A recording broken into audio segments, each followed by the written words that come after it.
हादगा एक वृक्ष आहे. कुळ फॅबेसी, याला अगस्ती किंवा अगस्ता या नावाने ओळखले जाते. या वृक्षाची वाढ झटपट होते.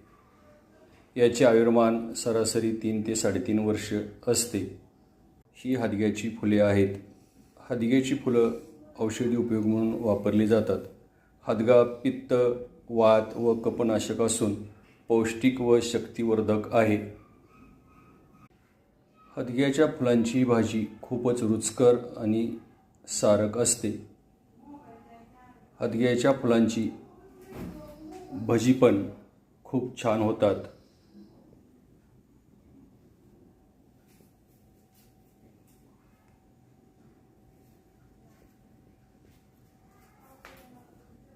मला हादग्याची भजी खूप आवडतात.